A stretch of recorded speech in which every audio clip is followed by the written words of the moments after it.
ना माई अब हम ना जिया माई, अब हम अपन भले ही जान दे देतनी। चलो बढ़िया भल। हे प्रभु बहुत दुख देत रहे हमरा के। आगे तो ससुरा ना तई हसरी लगा दिया सहारा के दिन दोपहर।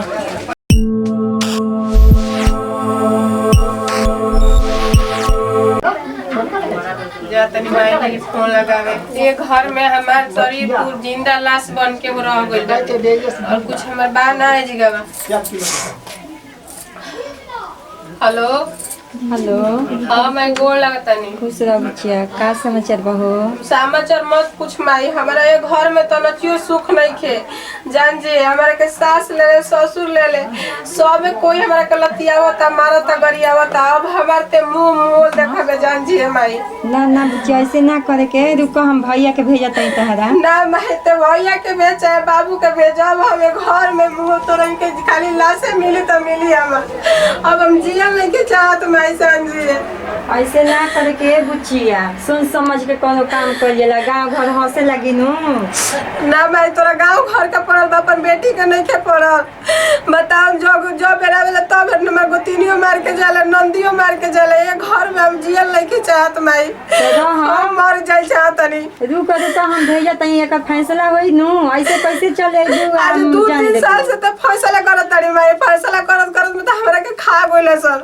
दिन भर नौकरानी में खटावेला सर, जब मन कला तब लतियावेला सर। हाँ बाबू जल्दी बैग निकाल आ जो तो बैग लेके जो। बुचिया बहुत रोती है। ना भाई मत भेजते, मत भेजल। जे भेजला के कोनो होनी के लाज शर्म नहीं के तो नची ओ करो के लगे सब बोले मारे। अब बस तोरा से मेरे इतने कहे करला कि माई अब तोर बेटी अब ना जी, हम मर जते मुंह कर खिला गया तेरी माई। लेकिन अब तोरो कपार पे ना बोझ रही है, नहीं हनी कपार पे बोझ रही। ना रे बुचिया बियाह शादी कर देनी, बोझ उतार देनी। अब हमरा कौन ते बोझ बावे। ऐसे मत करू। देख हम भेजो तई बबुआ के जल्दी है। आ ओकनी के बेओ त अम्मा दियो त लइको के हमरा तोरो के आज हम तैयार पेश कर देम। ना माई अब हम ना जिया माई, अब हम अपन भले ही जान दे देतनी। एनी के खुशी बा अगर हमार मरले में ना तो हम मर जातनी। खूब खुश रहो सब। ना रे बुचिया हम कहम ऐसे मत कर। देख हमरो जीव घबरात। ऐसे कर देबे त हम केनहु के ना हो खम। चल मैं ठीक बा, हम रखतानी। ते हमारा घरे जब पहुंचत में तोरा कैमरा लाश मिली और कुछ ना मिली। जान जी माई जल्दी हम भेजतई बबुआ के।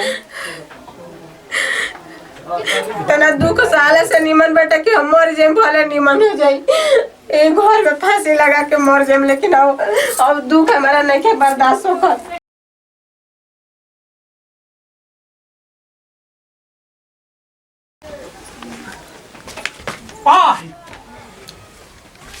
ओए का हो गइल हो?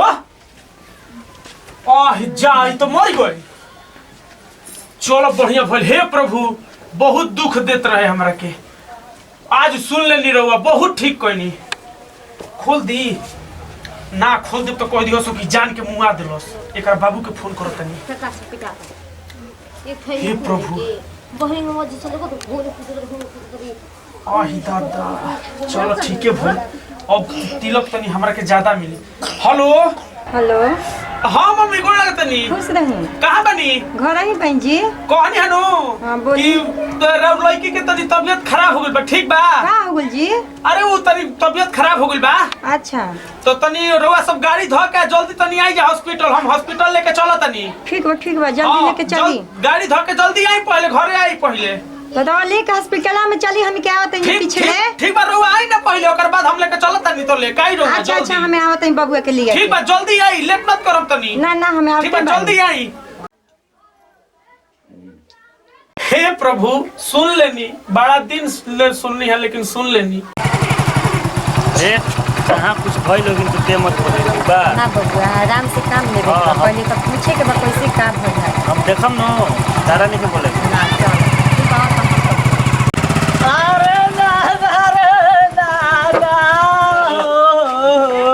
उतरो कब लुट गइल है करम।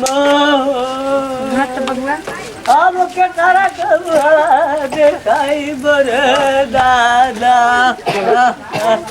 आए दादा का भइल बा? कहां मुछिया बिया हमार?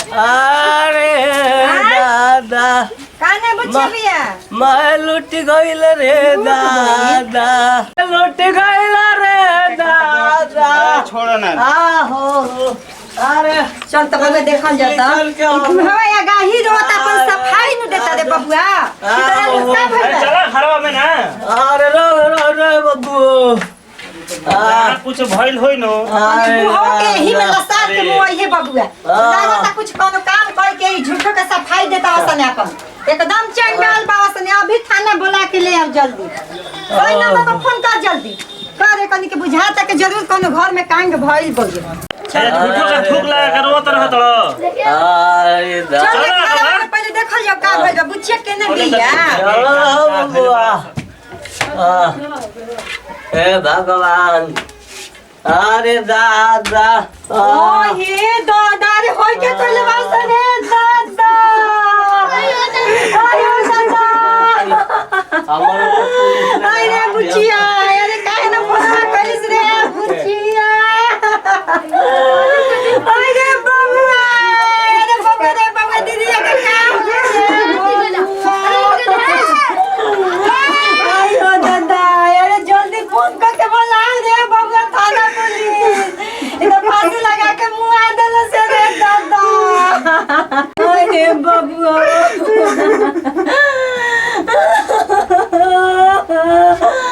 अरे बुचिया पहले फोन ना कइला सामने मेरी रे दादा अरे जल्दी फोन कर ना बबुआ जल्दी फोन करू थाना पुलिस बुलाओ करके कुली के धो के जेल में भेजवाओ आई रो दादा कैसे जान ले ले रे दादा भागे तो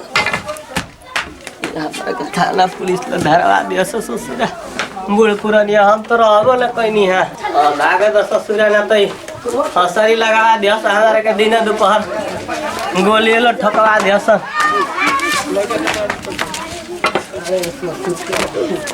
जल्दी हमारा के दिया का ढो दे तो ना रे बबुआ काहे केने भागला सामने छोड़ के कुलिए